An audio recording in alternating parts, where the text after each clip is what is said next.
താമരശ്ശേരിയിൽ കുളത്തിൽ മുങ്ങി മരിച്ച കുട്ടികളുടെ പോസ്റ്റ്മോർട്ടം ഇന്ന് കോഴിക്കോട് മെഡിക്കൽ കോളേജിൽ നടക്കും. ഇന്നലെ വൈകിട്ട് 7 മണിയോടെയാണ് പൂനൂർ സ്വദേശികളായ 9ഉം 8ഉം വയസ്സുള്ള കുട്ടികളെ മരിച്ച നിലയിൽ കണ്ടെത്തിയത്. മുഹമ്മദ് ഷഹീദുണ്ട് കൂടുതൽ വിവരങ്ങളുമായി. ഷഹീദ്, വെക്കേഷൻ സമയത്ത് കളികളിലായിരുന്നു കുട്ടികൾ, പക്ഷെ അധികമാരും ഉപയോഗിക്കാത്ത ഒരു കുളത്തിലേക്ക് അവർ വീഴുകയായിരുന്നു. ദാരുണാന്ത്യവും സംഭവിച്ചു, നമ്മളെയൊക്കെ സങ്കടത്തിലാക്കുകയും ചെയ്തു. ഈ അവധിക്കാലം കഴിഞ്ഞ് സ്കൂളിലേക്ക് ചെല്ലാൻ അവരില്ല എന്ന ഒരു തോന്നൽ സഹപ്രവർത്തകരെയും അധ്യാപകരെയും ആ നാടിനെ ആകെ പിടിച്ചൊലിച്ചിട്ടുണ്ടാവണം. വിശദാംശങ്ങൾ എന്താണ്? മോത്തി സൂചിപ്പിച്ച പോലെ തന്നെ കോഴിക്കോട് കാന്തപുരം എന്നുള്ള പ്രദേശത്തെ വലിയ സങ്കടത്തിലാക്കുന്നൊരു അപകടമാണ് ഇന്നലെ വൈകിട്ടോടെ ഉണ്ടായത്. നമ്മളിപ്പോൾ കാണുന്ന ഈ കുളത്തിലാണ് 2 കുട്ടികൾ മരിച്ച് വീണത്. അതായത് കുട്ടികളുടെ അധികം ആളും ഉപയോഗിക്കാത്തൊരു കുളമാണ്.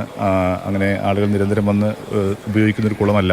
അങ്ങനെയാണ് കുട്ടികൾ ഇന്നലെ വൈകുന്നേരത്തോടു കൂടി ഇവിടേക്ക് എത്തിയത്. പിന്നീട് വീട്ടിൽ തിരിച്ചെത്താതെ വന്ന സമയത്താണ് കുട്ടികൾ രക്ഷിതാക്കൾ വന്ന് തിരഞ്ഞപ്പോഴാണ് ഒരു കുട്ടിയെ ഇവിടെ കുളത്തിൽ മരിച്ച നിലയിൽ, പൊങ്ങിയ നിലയിൽ കണ്ടത്. പിന്നീട് നടത്തിയ പരിശോധനയിലാണ് 2ാമത്തെ കുട്ടിയെയും കണ്ടെത്തിയത്. മുഹമ്മദ് ഫർഹാൻ, മുഹമ്മദ് അബൂബക്കർ എന്നുള്ളവരാണ് കുട്ടികളാണ്.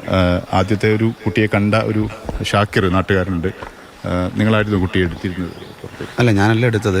ആദ്യത്തെ കുട്ടിയെ കണ്ടതിന് ശേഷം പിന്നെ കുറച്ച് സമയത്തിന് ശേഷമാണ് 2ാമത്തെ കുട്ടിയെ കാണുന്നത്.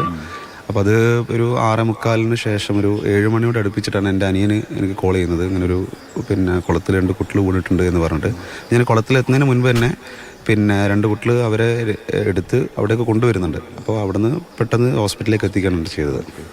ഇത് സ്ഥിരമായിട്ട് അങ്ങനെ കുട്ടികൾ വരുന്ന സ്ഥലമാണ് അല്ല? ഇവിടെ ആരും അങ്ങനെ വരലില്ല. ഇത് അമ്പലത്തിൻ്റെ ആവശ്യത്തിന് മാത്രമേ ഉപയോഗിക്കുകയുള്ളൂ. അതുകൊണ്ട് അവരെ ഒരു ഇതിലുള്ളതായതുകൊണ്ട് നമ്മൾ ആരും ഇങ്ങോട്ട് വരലില്ല. കുട്ടികൾ മീൻ പിടിക്കാനെന്ന് പറഞ്ഞാണ് വീട്ടിൽ നിന്ന് മുണ്ടുമായിട്ട് വന്നത്. അപ്പോൾ ഒരു 5:45 വീട്ടിൽ നിന്ന് പോന്നിക്ക്. അപ്പം കാണാതായപ്പോൾ ഉമ്മ തന്നെ തിരഞ്ഞതാ. ഉമ്മ തന്നെയാണ് അബൂബക്കറിനെ കണ്ടതും അവന് എൻ്റെ മകനാണ് എടുത്ത് ഹോസ്പിറ്റലിൽ എത്തിച്ചതും.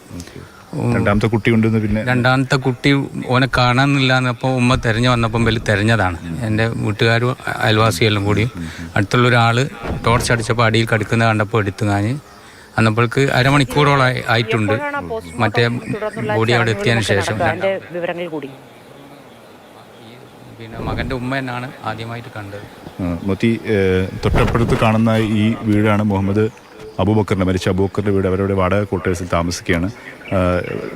രാവിലെ തന്നെ, അധികം വൈകാതെ തന്നെ പോസ്റ്റ്മോർട്ടം നടപടികൾ പൂർത്തിയാവുകയും ചെയ്യും. കുട്ടികളൊക്കെ ഏത് സ്കൂളിലാണ് പഠിക്കുന്നത്? കുട്ടികൾ ഒന്ന് കുറുമ്പോയിൽ സ്കൂളാണ്. അതിൽ ഫർഹാൻ പഠിക്കുന്നത് ദേശസേവ UP സ്കൂൾ കുറുമ്പോയിലാണ്. 2ാമത്തെ അബൂബക്കർ പഠിക്കുന്നത് എളേറ്റിൽ വാദി ഹുസ്ന പബ്ലിക് സ്കൂളിലാണ്. ഈ രീതിയിലാണ് സ്കൂൾ കുട്ടികൾ പഠിക്കുന്നവരാണ്. വെക്കേഷനൊക്കെ പൂർത്തിയായി സ്കൂൾ തുറക്കാനാവുന്ന ഒരു സമയമാണ്. ഈ സമയത്താണ് ഇപ്പോൾ ഇങ്ങനൊരു അപകടമുണ്ടായിരിക്കുന്നത് എന്നുള്ളതാണ്. ഏതായാലും പോസ്റ്റ്മോർട്ടം ഇന്ന് രാവിലെ യോടുകൂടി വൈകാതെ പൂർത്തിയാകും. അതിനുശേഷം നാട്ടിലേക്ക് 2 മൃതദേഹങ്ങൾ കൊണ്ടുവരും. ശരി ഷഹീദ്.